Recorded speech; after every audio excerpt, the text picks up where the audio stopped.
What's happening, everybody? It's me, Crazyfrankie, and I'd like to welcome you to my Week 9 4 key game picks. A lot of things went on in week number 8. I'm not going to have a lot of time to discuss what happens, but I thought I'd give you some quick thoughts on what happened on week number 8. Obviously, we still have undefeated teams. Another one lost last week. Of course, the Packers lost to the Broncos. And with the Broncos beating the Packers of the Battle of the Unbeaten game, the Broncos are still one of the 4 teams remaining that are 7-0. The Patriots, the Panthers, and the Bengals are the only remaining teams left in the NFL that have not lost the game yet. It's going to be interesting to see what's going to happen down the stretch to see if all these teams will finally get their first loss of the season. It's very hard to tell right now because what if we end up with maybe 2 teams going 16-0? We don't know yet nobody knows yet for certain if that's going to happen, but I know the nervousness have got to be on those 1972 Miami Dolphins teams, cuz what if one of these teams, if they're unbeaten, ends up going to the Super Bowl and possibly finally breaking that perfect season streak that the Dolphins have had. Obviously, the bigger stories coming out of week number 8, of course, is really the injuries. There was a ton of injuries last week. Week 8 was a disaster for a lot of players. I know there's a couple of season-ending injuries. I know Steve Smith Sr. is one of them. He's going to be out for the rest of the season. Le'Veon Bell of the Pittsburgh Steelers, he's out for the season. Reggie Bush for the 49ers is also out for the season.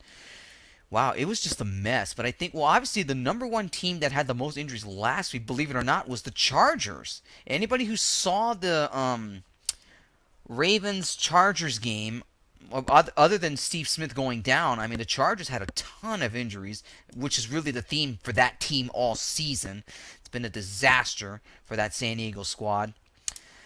But obviously, it was more or less the injuries that were part of the story from last week. I know Seattle, one of their players, I forgot his name was, he had like a concussion, and really it was carted off the field in a scary hit in that game against the Cowboys. But hopefully week number 9 there won't be any injuries at all. I know that Fitzpatrick and Geno Smith had big time injuries in the game and that loss against the Raiders. But it's just unfortunate. Hopefully going into week 9 there will be less injuries, hopefully no injuries at all. One trade did happen. Vernon Davis went to the Broncos prior to the start of week number 9 here. It was kind of not of a surprise by many because there was, if you look at NFL.com, there was stories going around that Vernon Davis was going to get traded, and I don't blame Vernon Davis one bit. The 49ers are a mess this year. Let's see what else going on. Oh yes. Possibly the game of 2015, the Giants and the Saints. That was one of the probably, if you love offense, that was the game to watch. That was basically arena ball right there.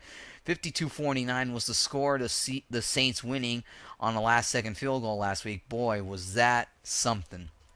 It's going to be a while before we see another high-scoring offensive game. But anyways, too much went on in week number 8. Can't get through everything now. We need to get into week number 9. Looking at the schedule for week number 9, you might be disappointed on some of these 4 key game picks again because there's not that many games that are too antagonizing or possibly ones to watch, but these are the best games I could come up with for this week. Now, the reason I picked these games possibly because it relates to the team's respective divisions and possibly might be exciting. I don't know. But let's get into them, shall we? Alright, talking about week number 9 here. Key game number 1. Believe it or not, I'm actually going to talk about this one here. The Oakland Raiders at the Pittsburgh Steelers. Yes, you heard that right. Well, that's because the Raiders are 4-3 and they're not that far behind actually they're still behind in the AFC West, but a lot of it deals with playoff implications because right now if you look at the standings in the conference, believe it or not, the Oakland Raiders are the number 6 seed. Believe it or not. This is no joke.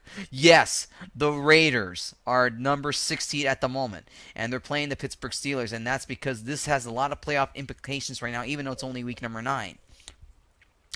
Obviously, Carr and Cooper have really been the tandem for this Oakland Raiders team, and they basically lit up the Jets last week.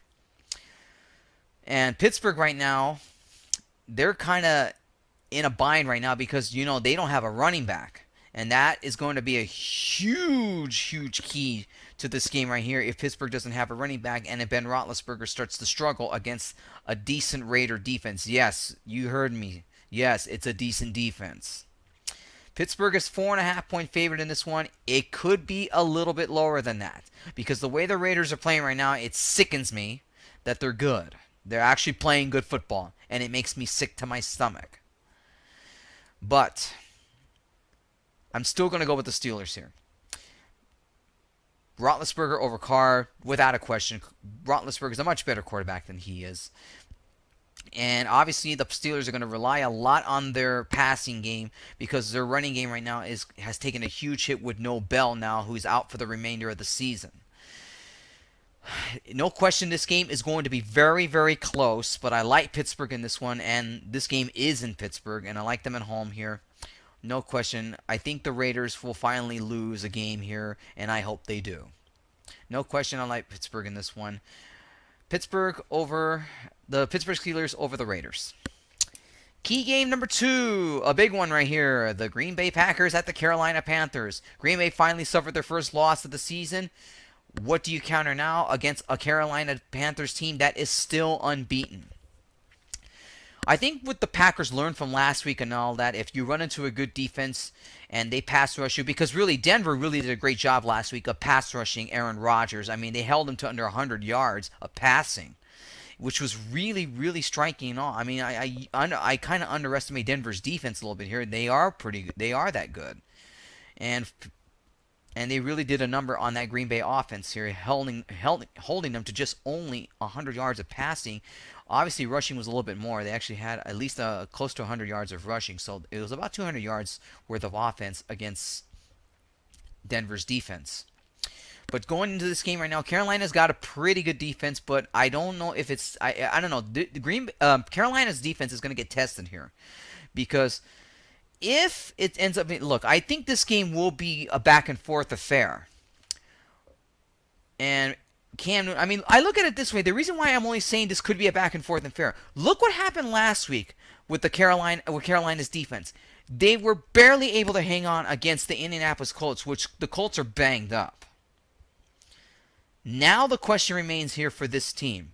What do you do against Aaron Rodgers and a pretty good offense? This is where this game is a huge toss-up here. No question about it.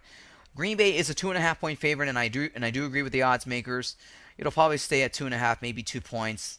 And I'm going to go with the Packers here. I think this is where Carolina picks up their first loss here. The Packers offense will get it together, and if you look at the game, if you look at Monday night's game against the Colts for Carolina here, I think there might be some holes in that Carolina defense, and I think if the Packers look at that game, and I think they've been exposed. Not only the Packers have been exposed, maybe offensively, but I think Carolina's offense may have been exposed here, or I should say their defense been exposed.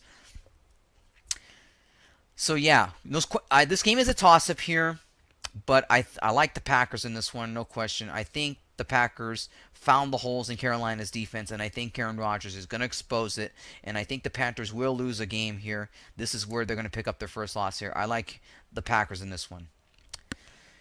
Key game number 3, the Denver Broncos against the Indianapolis Colts. Now, I know this is not an appealing game, even though if you look at last time these two teams met, and Indianapolis did a great job against Denver. But Denver's defense has been ramped up. And they did a great job against the Packers last week. And the Colts, nobody knows if Andrew Luck is still 100%. I know he's been hurt. Either the ribs or the shoulder, whatever the media says right now, it's still going to be a major issue. The Indianapolis' offensive line is not that good. Let's face it. And yet, in a division that's very, very weak, they're still in first place. But I think with the Broncos defense, Broncos are five. And I should mention the Broncos are 5-point favorite in this one, and I do agree with that. No question, you got to go with the Denver Broncos here. Indy's offense, they have a lot of issues. Indianapolis' defense, the same thing. The Colts have problems on both sides of the ball here, and it's going to be very interesting. This game will be a test for them to see if they can keep up with the Broncos, because really the Broncos' defense is much better than expected, and beating Green Bay last week, they showed it, and that's why the Broncos, I see them winning this game here. No question, Broncos over the Colts. And key game number 4, the Philadelphia Eagles at the Dallas Cowboys. This is a huge game right here to keep pace in that wide open NFC East. Now, Philadelphia coming off a loss against the Panthers last week. Now, even though I know the Cowboys are banged up, Philly is a 2.5-point favorite in this one. It could be a lot lower because you don't know where you're going to get out of this Philadelphia team. I've been saying it all season long with this Eagles team. What are you going to get out of them? They've been a roller coaster. 1 week they're doing good, and 1 week they're doing bad. And a lot of it is dealing either, I don't know. You just don't know with this Philadelphia team. Now, this game will be close, no question about it. And Philly wants revenge on Dallas. Look, Tony Romo's not going to come back for maybe a couple more weeks, even though latest reports saying that he's been throwing passes. But still, I don't know if you're going to stick with if you're going to go back to Wheaton. I mean, what other quarterback options do the Cowboys have? In all honesty, I don't know. This game is going to be close, but if Philadelphia can finally get their offense together and intact, and hopefully their defense can hold the Cowboys, I will go with the Eagles only because, there's still no Tony Romo. I know Dennis Bryant played last week, even though he wasn't much of a factor. This is a hard game to pick here because both teams are just not playing well. And in the NFC East, it's wide open. And whoever wins this game more than likely will have still an edge in the final game, in the head-to-head matchup.